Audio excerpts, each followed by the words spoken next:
পাখির গানে গানে নদীর তলতানে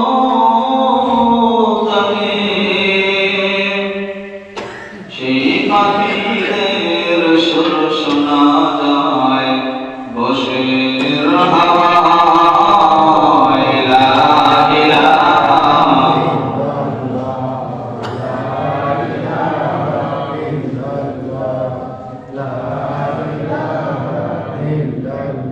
জোরে লা ইলাহা ইল্লাল্লাহ লা ইলাহা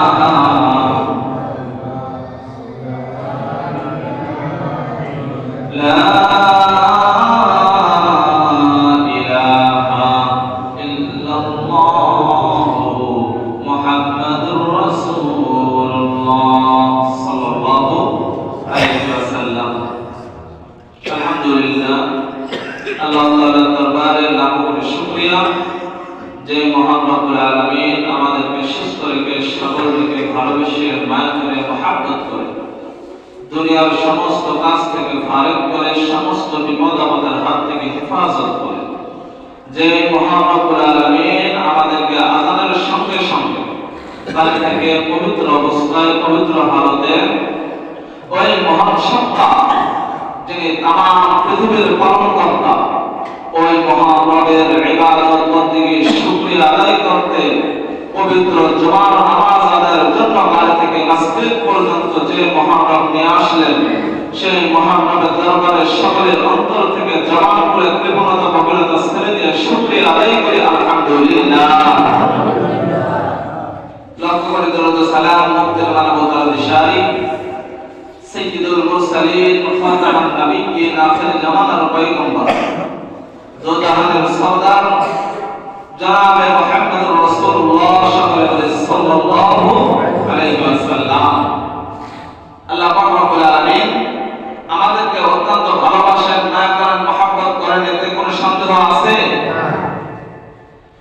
আল্লাহ পাক রব্বুল আলামিন আমাকে আপনাকে অত্যন্ত ভালোবাসেন, ঠিক কি না? এই ভালোবাসার মাঝে আল্লাহ পাক রব্বুল আলামিন মাঝে মাঝে একটু পরীক্ষা করে থাকেন। দেখবেন আমরা বিশেষ করে যারা ব্যবসা বাণিজ্য করি বা যে কোনো কাজ করি, বাড়িতে রাখাল রাখি, তারা যখন অনেকদিন থেকে যায় তাকে পরিপূর্ণ কিন্তু বিশ্বাস করার আগে আমরা বিভিন্ন ধরনের পরীক্ষা করে থাকি, ঠিক কিনা? বিশেষ করে যখন দোকানপাটে ব্যবসা বাণিজ্যের জন্য যখন কাউকে রাখা হয়, বিশ্বস্ত কাউকে, তাকে টাকা দিয়ে পরীক্ষা করা হয়, কথার মাধ্যমে পরীক্ষা করা হয়, তার আচার আচরণ ব্যবহারের মাঝে পরীক্ষা করা হয়, ঠিক না?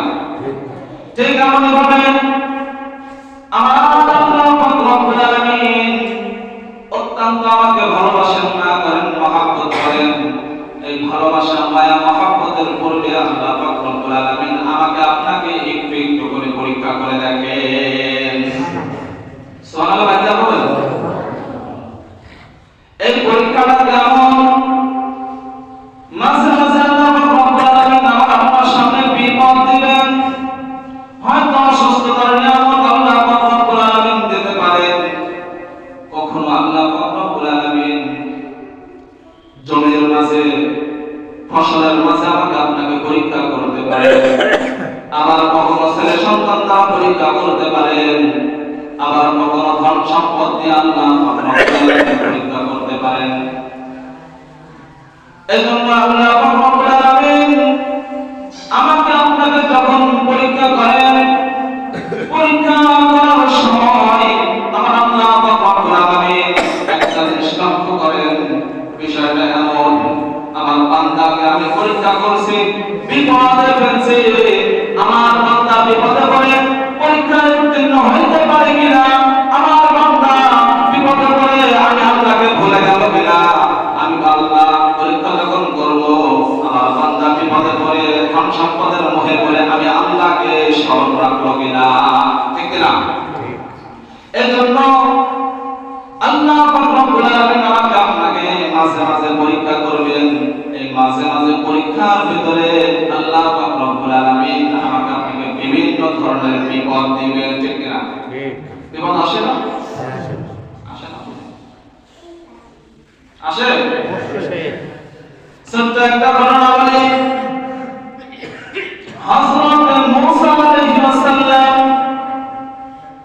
তখন নবুয়ত লাভ করেন নাই, তিনার স্ত্রীকে নিয়ে সফরের জন্য বাইর হয়েছেন। সফরে যাওয়া অবস্থায় হযরত মূসা আলাইহিস সালামের স্ত্রী ছিল গর্ভবতী, প্রেগন্যান্ট ছিল। হযরত মূসা আলাইহিস সালাম যখন মরুর মাঝে যখন তিনার স্ত্রীকে নিয়ে হেঁটে যায়, হঠাৎ করে যখন সন্তান প্রসবের বেদনা ওঠে, আশেপাশে কেউ নাই, পানির ব্যবস্থা নাই, আগুনের ব্যবস্থা নাই, মরুর মাঝে কোনো মানুষের দেখা নাই। হযরত মূসা আলাইহিস সালাম তার স্ত্রীকে এক জায়গায় বসায় রাখলেন। বসায় রাখার পরে আল্লাহ পাক রব্বুল আলামিন তিনাকে স্মরণ করায় দিলেন, ও মূসা, তুমি একটু আশেপাশে দৌড়াদৌড়ি করো, দেখো মানুষ তোমাকে কতটুকু সাহায্য করে। মানুষ তোমাকে সাহায্য করে না, আমি আল্লাহ তোমাকে সাহায্য করি। হযরত মূসা আলাইহিস সালাম আল্লাহর ওই কথা শুনে আল্লাহকে বিশ্বাস না করে, হঠাৎ করে আল্লাহর কথা ভুলে গিয়ে আল্লাহকে স্মরণ না করে মানুষের ধারে ধারে গিয়ে যখন যায়, ডানে তাকায়, বামে তাকায়, পিছনে তাকায়, সামনে তাকায়, শুধু মরুভূমি আর মরুভূমি, কোনো মানুষের দেখা নাই।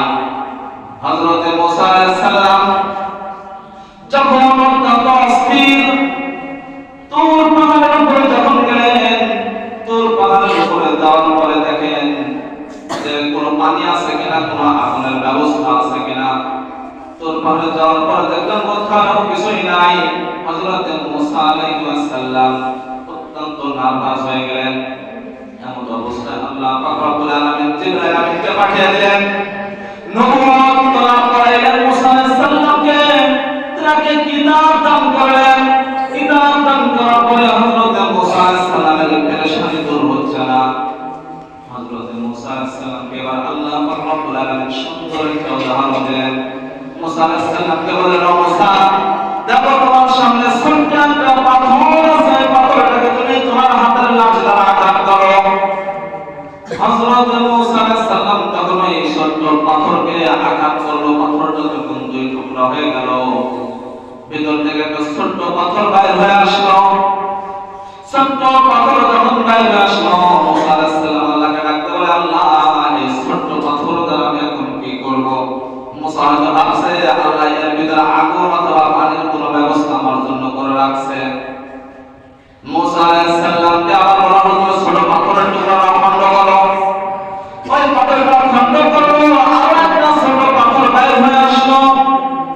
মূসা আলাইহিস সালাম আবার বিব্রত হয়ে গেলেন। মূসা আলাইহিস সালাম আল্লাহকে ডাকতে বলেন, আল্লাহ, এই ছোট্ট পাথর আমাকে তুমি বারবার বারবার কেন ভাঙাচ্ছ? এই পাথরের মাঝে কি লুকাই আছে?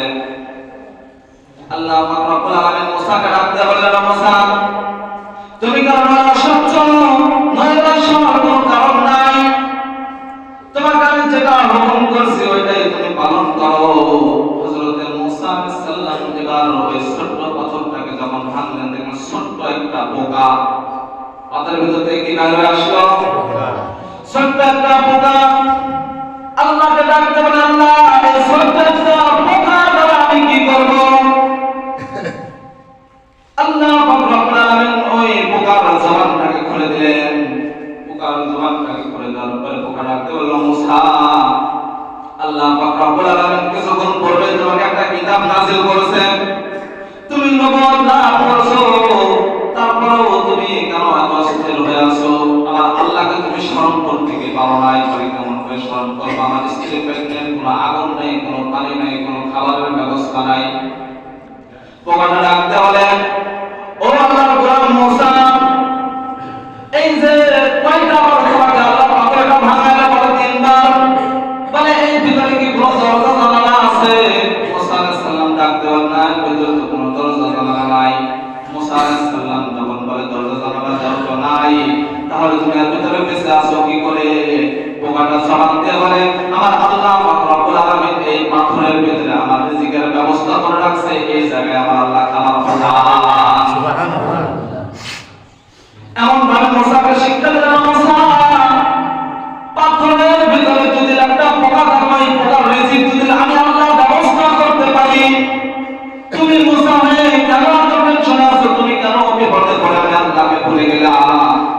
আল্লাহ তো তোমাকে পরীক্ষা করার জন্য এত দূর বানাইলাম, তুমি তোমার জায়গায় গিয়ে দেখো তোমার সন্তান দুনিয়ার জমিনে চলে আসছে। আল্লাহ রব্বুল আলামিন পরীক্ষা এমন, শুধুমাত্র মুসাকে দিয়ে যেমন পরীক্ষা করছে তা কিন্তু নয়। আমার আপনার নবী আখির জামানের পয়গম্বর দো জাহানের সরদার রাহমাতাল লিল আলামিন জনাবে মুহাম্মদুর রাসূলুল্লাহ সাল্লাল্লাহু আলাইহি ওয়াসাল্লাম নবুয়ত প্রাপ্ত হওয়ার পরে মানুষের দ্বারে দ্বারে গিয়ে যখন কোরআনটাকে প্রচার করতে থাকে, কোরআন প্রচার করে, মানুষ কোরআনের বাণীগুলো শুনে, কোরআন তেলাওয়াতগুলো শুনে মানুষ বিবেক বিবেচনা করে দেখে আসলে এগুলো কি মুসার তৈরি করা। বড় বড় বৈজ্ঞানিকরা রিসার্চ করে দেখে না, মুসার দ্বারা এমন বাক্য তৈরি করা সম্ভব নয়, রাসূলের দ্বারা এমন বাক্য তৈরি করা সম্ভব নয়। এমন গবেষণা করতে করতে অনেক মানুষ যখন মুসলমান হয়ে যায়, আবু জেহেল, উতবা, শাইবা দাওয়াত নবুয়া একটা সুন্দর করে মিটিং এর ব্যবস্থা করলো। মিটিং এর মাঝে এমন করে বলা হলো, আজকে রাত্রে যখন গভীর হবে, রাত্রে গভীর হওয়ার পরে রাসূলের কল্লা যে আনতে পারবে, আমার থেকে আমি 60টা উট অথবা ঘোড়া, নাম যেরকম বর্ণনা আছে হাদিসের মাঝে, 60টা উট অথবা ঘোড়া আমার পাল থেকে আমি দিয়ে দেবো তাকে। কাফেররা মুশরিকরা পাগল হয়ে গেছে, 60টা ঘোড়া অথবা 60টা উট অনেক দাম, আমার আর কোনোদিন কাজ করে খাইতে হবে না, এগুলো দ্বারা আমার সংসার চলে যাবে, আমি একজন কোটিপতিদের মাঝে একজন হয়ে যাব। রাসূল সাল্লাল্লাহু আলাইহি ওয়াসাল্লামের কল্যাণটা শুধু আনতে হবে, এটা কোনো ব্যাপারই না। রাসূল সাল্লাল্লাহু আলাইহি ওয়াসাল্লামকে যখন মারার জন্য সব কিছু প্রস্তুতি নিলেন, আমার আল্লাহ পাক রব্বুল আলামিন গভীর রজনীতে রাসূল সাল্লাল্লাহু আলাইহি ওয়াসাল্লামের দরবারে জিবরাইল আমিনকে পাঠিয়ে দিলেন। জিবরাইল আমিন রাসূলের দরবারে এসে বলেন, ইয়া রাসূলুল্লাহ, ইয়া হাবিবাল্লাহ, আমার সালাম দিবেন। আমার আল্লাহ পাক রব্বুল আলামিন সালাম জানিয়েছেন, সালামের উত্তরটা দিবেন। আমার আল্লাহ পাক রব্বুল আলামিন আপনাকে হুকুম করেছে, মক্কার জমিনে আপনার থাকার দরকার নাই। গভীর রজনীতে আপনার ঘরের চারপাশে এখন অনেক শত্রু লুকায় আছে, কোন সময় আপনার উপর যেন অ্যাটাক করতে পারে, আক্রমণ করতে পারে। আপনার উপর যদি আক্রমণ করে, হয়তো আপনাকে তারা নিশ্চিহ্ন করে দেওয়ার চিন্তা করছে, কিন্তু আমার আল্লাহ পাক রব্বুল আলামিন আরো একটা ফয়সালা জানিয়ে দিয়েছে।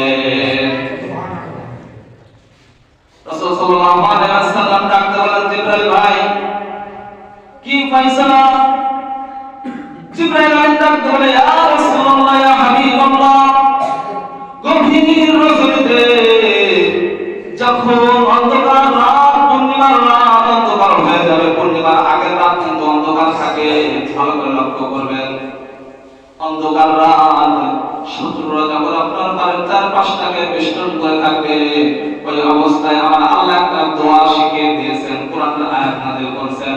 ওইটা পরে আপনার ঘরের দরজা খুলে আপনার ঘর থেকে আপনি বাইরে হয়ে চলে যাবেন, কাফেররা টের পাবে না। খবর আসলো, এবার সংসারতে বিশ্বনবী হযরত মুহাম্মদুর রাসূলুল্লাহ সাল্লাল্লাহু আলাইহি ওয়াসাল্লামের সবচেয়ে কাছের মানুষ ছিল হযরত আবু বকর। নাম কি চিনেন সবাই? ওদের নাম শুনছি, দেখি নাই, আমিও দেখি। হযরত আবু বকরকে ডাকতে বলে, আবু বকর, আমার আল্লাহ পাক রব্বুল আলামিনের হুকুম আসছে, মক্কার জমিনে আর থাকা হবে না। রাত্রি যখন গভীর হবে, মক্কার জমিন থেকে হিজরত করে মদিনায় চলে যাইতে হবে। ইসলামটা তো সহজে আসে নাই। কবি সুন্দর ভাষায় বুঝে বলেন, মক্কা ছেড়ে মদিনাতে সুন্দরী হয়ে যায়, তবে এলো সোনার মদিনা। রাসূল যদি সেই দিন মক্কার জমিন থেকে হিজরত করে মদিনায় না যাইতেন, আজও হয়তো আমরা ওই মক্কাকে পাইতাম না। কেমন করে জানেন? এবার ছোট্ট কথা বলে হয়তো রাগ করতে পারে। আমরা যারা মসজিদের আওতাধীন লোক থাকি,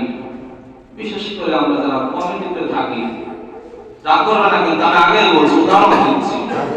মনে করি যে আমি তো মসজিদের সভাপতি, আমি মসজিদে 50 টাকা বেতন দিই, 100 টাকা বেতন দিই, ঠিক না? আমার কথা বলে কিনা? লক্ষ্য করে দেখেন, ওই জামানায় মক্কার সভাপতি নয়, শুধু ওই কাবা ঘরের সভাপতি পর্যন্ত ছিল আবু জেহেল। আবু জেহেল কিন্তু আমার চাইতে বড় জুব্বা পরতো, মাথায় পাগড়ি বাঁধতো, হাতে তসবিহ থাকতো, শুধু নামাজ পড়তো না, ওদের পোশাকই ওইটা। তারপর তাদের গর্ব ছিল না এটা নিয়ে, আমি মসজিদের অমুক, আমি মসজিদের অমুক, আমি মসজিদে এত টাকা অনুদান দেই, আমি মসজিদে অত টাকা অনুদান দেই, আমার আটা আছে, ওটা আছে। কখনো মসজিদের ওই কাবা ঘরের যে ইমাম ছিল তাকে সরাসরি কখনো অ্যাটাক করার চিন্তাও করে নাই, তার মুখে জোরে উচ্চ স্বরে কোনো কথা বলে নাই। এই যে মিটিংটা যে করছে গোপনে, যাতে রাসূলকে মারবে কিন্তু রাসূল যাতে বুঝতে না পারে আবু জেহেলের চক্রান্ত।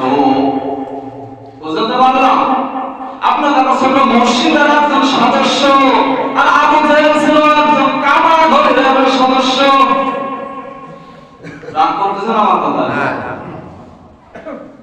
বলে হুজুর এতদিনে কইল কি বেতন দিকে এই কথা করার জন্য রাগ করলে আমাদের বেতন দিকে এই কথা করার কারণে ওরে সর্বনাশ 10 টাকা 50 টাকা 100 টাকা 5,000 10,000 টাকা মসজিদে যদি দেয়, কোনো দাম যদি দেয়, ও গরম জায়গা কিনা হুজুরের যা কথাই শোনা লাগে। হুজুর কারো গোলাম নয়, হুজুর একমাত্র আল্লাহ তাআলার গোলাম, আল্লাহর মসজিদের গোলাম, কোন মানুষের কিনা গোলাম নয়। বুঝাতে পারলাম? যাই হোক, যেটা বোঝাতে চাচ্ছিলাম, আবু জেহেল এত বড় মাপের একজন নেতা হওয়ার পরেও প্রকাশ্যে কোনোদিন রাসূলের ক্ষতি করতে চাইতো না। গভীর রজনী ঘটনা অনেক বড় ছোট করে বলি, রাত্রি যখন গভীর হয়ে যায়, বিশ্বনবী ধোঁয়া পড়ে ঘর থেকে বাইরে হয়ে চলে যায়। আবু বকরকে ডাক দেওয়ার সঙ্গে সঙ্গে আবু বকরের ঘরের দরজা খুলে যায়। সুবহানাল্লাহ বলেন। বিশ্বনবী আবু বকরকে ডাক দেওয়া, আবু বকর রাত্রি গভীর হয়ে গেছে, তোমাকে ডাক দিলাম কিন্তু তোমার দরজা খুলতে 1 সেকেন্ড সময় লাগবে না, আমি টোকা দিতে দেরি, তোমার দরজা খুলতে দেরি হয় নাই। হযরত আবু বকর ডাকতে বলে, ইয়া রাসূলুল্লাহ, ইয়া হাবিবাল্লাহ, যেদিন থেকে ইসলাম ধর্ম গ্রহণ করেছি সেই দিন থেকে বিশ্বনবীর ক্ষতি হবে এটা কখনো চাই নাই। সুবহানাল্লাহ বলেন না? আমার নবীকে কেউ মারবে আর আমি আমার বিছানায় শুয়ে থাকবো, ঘুমাবো, এটা কখনো হতে পারে না, এটা ইম্পসিবল, কখনোই সম্ভব নয়। ইয়া রাসূলুল্লাহ, ইয়া হাবিবাল্লাহ, সকালবেলা থেকে যখন বলেছেন আপনার হিজরতের সঙ্গী বানাবেন আমাকে, এই হিজরতের সঙ্গী আপনার সঙ্গে আমি হব, সেই কোণ থেকে আমার চোখে আর ঘুম নাই, আমি যদি বিছানায় যদি ঘুমায় যাই, শয়তানের ধোঁকায় পড়ে আমার চোখ একটু লেগে যায়। আমার নবী, আল্লাহর নবী, আল্লাহর বন্ধু আমাকে ঘরে করতে আসে, ডাক দেওয়া আমার উঠতে দেরি হয়, পিছন থেকে শয়তান এসে যদি আমার রাসূলের উপর আক্রমণ করে, আর কাল কিয়ামতের ময়দানে আমার আল্লাহ যদি আমাকে প্রশ্ন করে, আবু বকর তোমাকে আমার রাসূলের সঙ্গে বানাইলাম, হিজরতের সঙ্গে তুমি দেরি করার কারণে আজ আমার বন্ধুর ক্ষতি হইল, আমি এর হিসাব কাল কিয়ামতের ময়দানে আল্লাহ পাক রব্বুল আলামিনের কাছে দিতে পারবো না। সত্য একটা হাদিস শরীফের ভিতরে আসছে, দুনিয়ার জমিন থেকে বিদায় নেওয়ার পরে মানুষ হিসাব দিয়ে কেউ জান্নাতে যাইতে পারবে না, হিসাব হবে যার জাহান্নামের সাজা একটু হলেও ভোগ করতে হবে তার। বুঝাতে পারলাম? হিসাব দিয়ে কেউ করতে পারবে না, এক জাবরা পরিমাণ হিসাব আমি আপনি দিতে পারবো না। রাসূল সাল্লাল্লাহু আলাইহি ওয়াসাল্লাম আবু বকরকে নিয়ে যখন মরুভূমির ভিতরে চলে যায়, হাঁটতে হাঁটতে মদিনার পথে মদিনার দিকে যখন রওনা হয়ে যায়, রাসূল সাল্লাল্লাহু আলাইহি ওয়াসাল্লাম পিছন থেকে দেখে হযরত আবু বকর কেমন যেন ঘোরায় হাঁটে। বিশ্বনবী ডাকতে বলে, আবু বকর তোমার হাঁটতে কষ্ট হয়, তুমি ঘোরায় কেন হাঁটছো? আবু বকর ডাকতে বলে, ইয়া রাসূলুল্লাহ, ইয়া হাবিবাল্লাহ, বাবা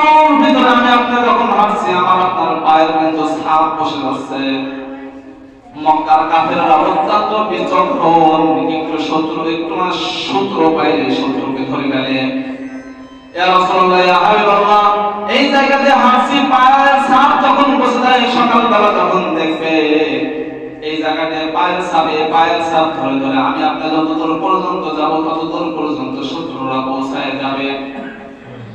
এই জন্য আমি আপনার সামনে সামনে হাসছেন, আপনার যে জায়গায় পা দিচ্ছেন ওই জায়গায় আমি পা দিয়ে সুন্দর করে ওই পাহাড়গুলো মিশায় দেয় যাতে আমার রাসূলের পায়ের চিহ্ন যেন ওরা না পায়। আমার রাসূলের চিহ্ন পাইলে ওই শত্রুগুলো চলে আসবে। রাসূল সাল্লাল্লাহু আলাইহি সাল্লাম চোখের পানি ছেড়ে দিলেন, চোখের পানি ছেড়ে দিয়ে কথা না বলে সামনের দিকে অগ্রসর হয়। কিছু দূর যাওয়ার পর রাসূল সাল্লাল্লাহু আলাইহি ওয়াসাল্লাম হযরত আবু বকর রাখতে বলে, আমার নবীজি সুবহ সাদিকের সময় হয়ে যায়, এই অবস্থায় আমি আপনি যদি সামনের দিকে অগ্রসর হই, হয়তো কোনো কাফেরের দলের একটা লোক কোন মানুষ যদি আমাকে আপনাকে দেখে ফেলে হয়তো হত্যা করতে পারে। ইয়া রাসূলুল্লাহ ইয়া হাবিবাল্লাহ, পাশে দেখেন একটা গুহা দেখা যায়, এই গুহার ভিতরে আমরা দুজন লুকায়ে যাই। রাসূল সাল্লাল্লাহু আলাইহি ওয়াসাল্লাম যখন গুহার ভিতরে প্রবেশ করতে লাগলেন, আবু বকর পিছন থেকে জামাটা টান দিয়ে বললেন, ইয়া রাসূলুল্লাহ ইয়া হাবিবাল্লাহ, সামনে আপনি যাবেন না। রাসূল ডাক দিয়ে বললেন, কেন? আবু বকর ডাক দিয়ে বললেন, ইয়া রাসূলুল্লাহ ইয়া হাবিবাল্লাহ, এই গুহার ভিতরে আমি আগে সর্বপ্রথম যাব, সর্বপ্রথম যাওয়ার পরে দেখব কোন সাপ পোকামাকড় আছে কিনা আপনার উপর যাতে অ্যাটাক করতে না পারে।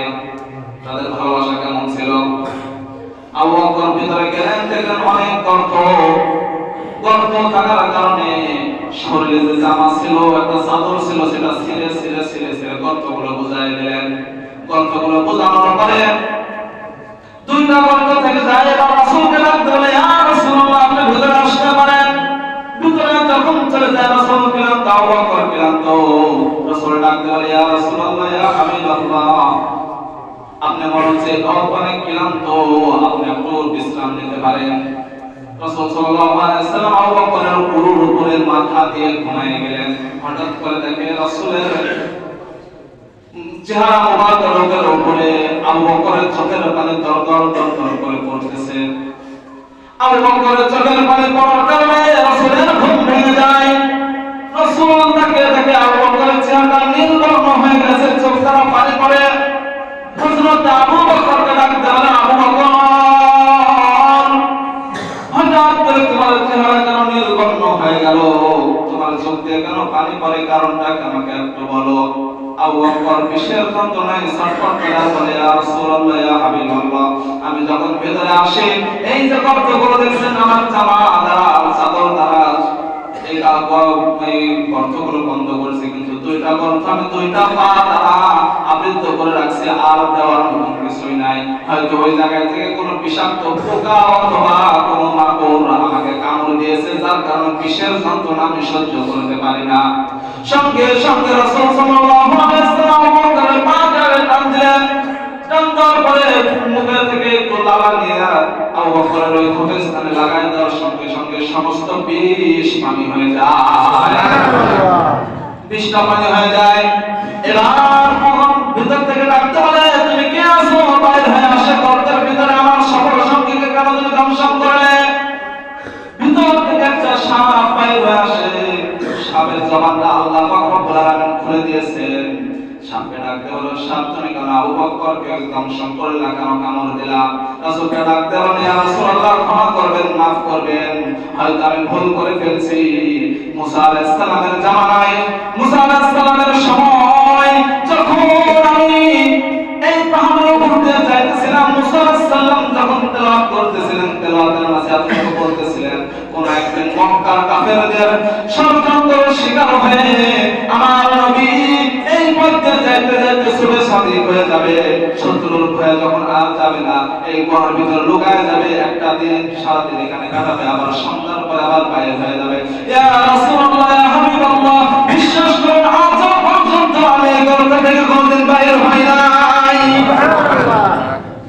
রাসূল সাল্লাল্লাহু আলাইহি ওয়াসাল্লাম চোখের পানি ছেড়ে দিয়ে বললেন, ও সাপ, তুমি কি তাকে কোন রকম ভাবে একটু সজাগ করে দাও নাই। সাপোজ সৌদি রাসূলুল্লাহ মাফ করবেন, আমি অনেক বাতাসে ধাক্কাইছে, আমার শক্তি কতটুকু পায়ের প্রাণী যখন সরাতে পারে নাই, ওই সময় আমি দর্শন করেছি। ইয়া রাসূলুল্লাহ, ইয়া হাবিবাল্লাহ, সকল বছর ধরে আছো আমি এই জায়গায় অপেক্ষা করছি, যদি আমার একটু ভুলের কারণে আপনার চেহারা মোবারক না দেখতে পারতাম, আপনার সর্বত যদি না পাইতাম, তাহলে সবচাইতে বড় পিতার কপাল পোড়া আমি হইতাম শাহ। তাহলে তাদের ভালোবাসা এমন ছিল, শুধুমাত্র বিপদ আমার আপনার উপরে আসে না, রাসূলকে আল্লাহ পরীক্ষা করতেন বিপদ দিয়ে। এজন্য বিপদ ভালো না খারাপ? আরে বিপদে পড়লে মনে করবে আল্লাহর সবচেয়ে ধনী মানুষ আছে যে তাকে আল্লাহ